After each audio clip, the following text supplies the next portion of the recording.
MDH biryani મસાલા, પારંપરિક બિરયાનીનો અસલી સ્વાદ. असली मसाले साथ साथ MDH माननीय प्रधानमंत्री नरेंद्र मोदी साहेबे જ્યાં દેશ ઉપર સૌથી વધુ સમય સુધી પ્રધાનમંત્રી તરીકે જવાહરલાલ નહેરુજી હતા, ત્યાર પછી ઇન્દિરા ગાંધીજી હતા અને સતત 11 વર્ષથી સતત હવે માનનીય પ્રધાનમંત્રી શ્રી નરેન્દ્ર મોદી સાહેબ છે. 18 વર્ષ અને 16 વર્ષના બંને સમયગાળામાં જે વિકાસના કામો થયા એના કરતાં પણ અનેક ગણા વધારે કામો એ આ 11 વર્ષની અંદર થયા છે અને બીજા થઈ રહ્યા છે. આ એક ઐતિહાસિક મોડ એની પર આપણે આવીને ઊભા છે. પ્રગતિની આ ઝડપ એની કલ્પના આપણે ક્યારેય કરી નહોતી. સર્વાંગી વિકાસ શું હોઈ શકે એ પણ આપણે ગુજરાતમાં પણ જોયું હતું અને દેશમાં પણ જોઈ રહ્યા છીએ. અને ફક્ત એની સાથે મજબૂતાઈ એ પણ આખા દેશ અને દુનિયાએ જોઈ છે. તો એ જે 11 વર્ષનો સમયગાળો જે ગઈકાલે 11 વર્ષ પૂર્ણ થયા છે એની અંદર થયેલા વિકાસના વિશેષ મહત્વના કામોની આપણી સાથે આપણી સમક્ષ વાત કરવા માંગુ છું. આદરણીય પ્રધાનમંત્રી નરેન્દ્ર મોદી સાહેબના નેતૃત્વમાં 11 વર્ષમાં થયેલા કાર્યો અકલ્પનીય અને અદ્વિતીય છે, જે સુવર્ણ અક્ષરે લખાશે. દેશ 11 વર્ષ પહેલા તૃષ્ટિકરણ અને તૃષ્ટિકરણ સાથે સમાજને ખંડિત કરી પોતાની ખુશીને સુરક્ષિત કરવી આ એક રાજનૈતિક સંસ્કૃતિની પદ્ધતિ બની ગઈ હતી. પાછળના 11 વર્ષના પાછળ મોદી સાહેબના શાસનમાં ચાલનારી ભાજપ સરકારે ભારતની રાજનીતિની સંસ્કૃતિને બદલી નાખી છે. આદરણીય વડાપ્રધાન શ્રી નરેન્દ્ર મોદી સાહેબના આવ્યા પછી એક જવાબદારીવાળી સરકાર એ પ્રસ્થાપિત થઈ છે. લોકોને એમનામાં વિશ્વાસ છે, એમના શાસનમાં વિશ્વાસ છે અને દેશના હિતમાં જ નિર્ણય લેવાશે એવો પણ પાકો વિશ્વાસ છે. આજે સમગ્ર વિશ્વની નજર ભારત તરફ છે. આજે ભારત G20ની અધ્યક્ષતા કરી શકે છે, જે શ્રી નરેન્દ્રભાઈ મોદીજીના કાર્યક્ષમ અને દૂરંદેશી નેતૃત્વને આભારી છે. ભારતીય જનતા પાર્ટીની સરકાર એકાઉન્ટેબલ સરકાર છે. અત્યાર સુધીના કરેલા સેવા, સુશાસન અને ગરીબ કલ્યાણના કરેલા કાર્યો પ્રજા સુધી પહોંચે તે દિશામાં ભાજપા સરકારે કામ કર્યું છે. ભાજપાની સરકારે અસરકારક સરકાર છે, દમદાર સરકાર છે અને આ સરકાર મજબૂત નિર્ણય લેવાવાળી સરકાર છે. આર્થિક અનુશાસન પ્રસ્થાપિત કરનારી સરકાર છે. આ સરકાર લોકોને સાથે રાખીને ચાલવાવાળી સરકાર છે. આ સરકાર ભવિષ્યને ધ્યાને રાખી વિકસિત ભારતના સંકલ્પ સાથે ચાલવાવાળી સરકાર છે. ભાજપા સરકારે પાછળના 11 વર્ષમાં પારદર્શિતાનું નવું ઉદાહરણ પૂરું પાડ્યું છે. 2014 પહેલાની સરકાર ભ્રષ્ટાચારવાળી, ગોટાળામાં સામેલ સરકાર હતી, નકારાત્મકતાથી ભરેલી સરકાર હતી. પરંતુ 2014 બાદ એક આશાવાદ જન્મ્યો છે. આર્ટિકલ 370 અને ટ્રિપલ તલાક નાબૂદ કરવાવાળી આ રાજકીય સરકાર છે. આ અશક્ય હતું અને આદરણીય મોદીજીના નેતૃત્વમાં થયેલા અકલ્પનીય નિર્ણયોને આપણે એના સાક્ષી પણ છીએ.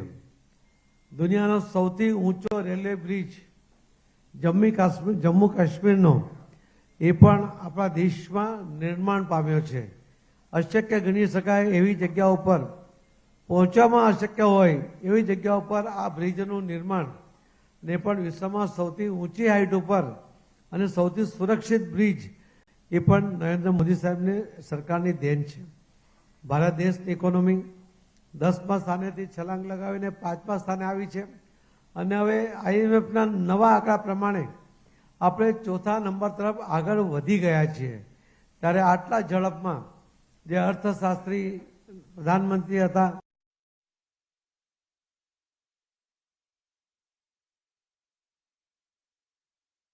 નરેન્દ્ર મોદી સાહેબે જે 11મા નંબર પરથી ચોથા નંબર સુધી આપણી આર્થિક મજબૂતાઈને વધારી છે ને આવનારા દિવસોમાં ત્રીજા નંબરે પહોંચવા માટેની શરૂઆત પણ અને આત્મવિશ્વાસ પણ એ આપણને છે, કેમ કે મોદી સાહેબે વચન આપ્યું છે કે હું ત્રીજા નંબરની આપણી આર્થિક મજબૂતાઈ સાથેની સરકાર બનાવીશું.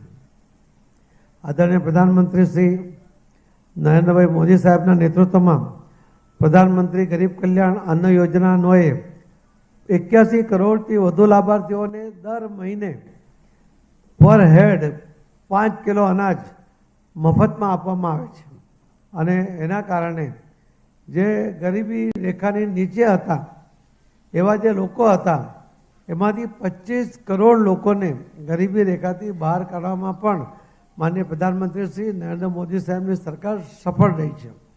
ઘણીવાર કોંગ્રેસ પ્રશ્ન પણ ઉઠાવે છે કે જો એ ગરીબી રેખાથી બહાર નીકળ્યા છે તો એમને મફત અનાજ કેમ આપવામાં આવે છે.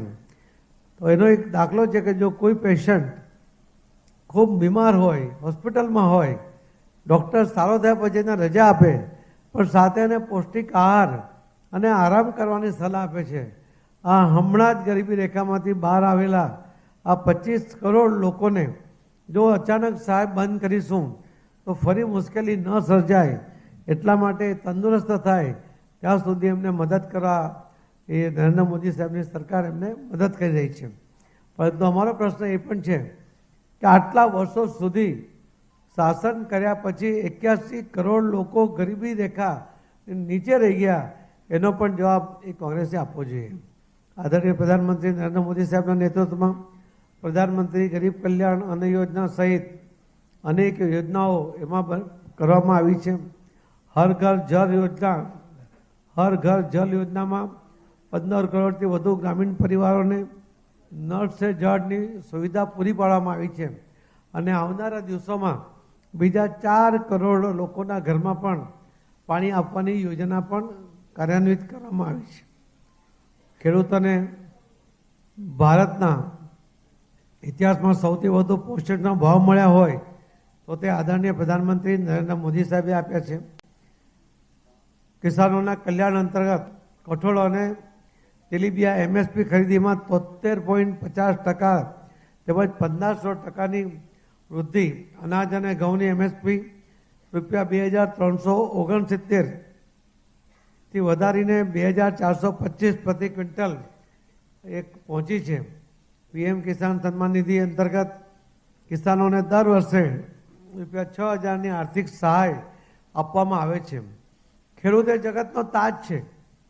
આપણે એને કહીએ છીએ કે અન્નદાતા છે, પરંતુ એ અન્નદાતા લાચાર હોય એને નાની મદદ માટે પણ નાયબ મામલતદાર જેવા અધિકારીને અરજી કરવી પડે, પોતાની લાચારીનું વર્ણન કરવું પડે અને મદદ માંગવું પડે. એ સ્થિતિ એ માનનીય પ્રધાનમંત્રી મોદી સાહેબને મંજૂર નહોતી ને એટલા જ માટે કોઈ પણ ખેડૂતોએ કોઈ પણ પ્રકારની અરજી કર્યા વગર એનું નામ સાતબારમાં છે એવા લોકોને દર વર્ષે 3 તબક્કામાં ₹6000ની સીધી મદદ એના બેંક ખાતામાં કરવામાં આવે છે. એણે કોઈ લાચારી પ્રકટ કરાવી નથી અને એમાં કોઈ દલાલ વચ્ચે પણ નથી, વચ્ચેટીઓ પણ નથી. આ ખૂબ મોટી પહેલી યોજના એ સીધી ખેડૂતોના લાભ માટે બનાવવામાં આવી છે. ખેડૂતોને પોષણના ભાવ પણ મળ્યા છે, સાથે સાથે એમએસપીના દર પણ વધ્યા છે. દુનિયાના કોઈ પણ દેશે પહેલ કર્યા પહેલાં ભારતે પહેલ કરી છે, જેમ કે ઓપરેશન ગંગા, નાગરિકોને યુક્રેનના અને રશિયાના યુદ્ધ વખતે સહી સલામત લાવવામાં ભારત MDH કિચન કિંગ મસાલા રસોડામાં હોય તો આપણે કાંઈ પણ બનાવી શકીએ છીએ. રીંગણાનો ઓળો, બટેટા ફુલાવર, ભીંડી મસાલા અને બીજું ઘણું બધું. MDH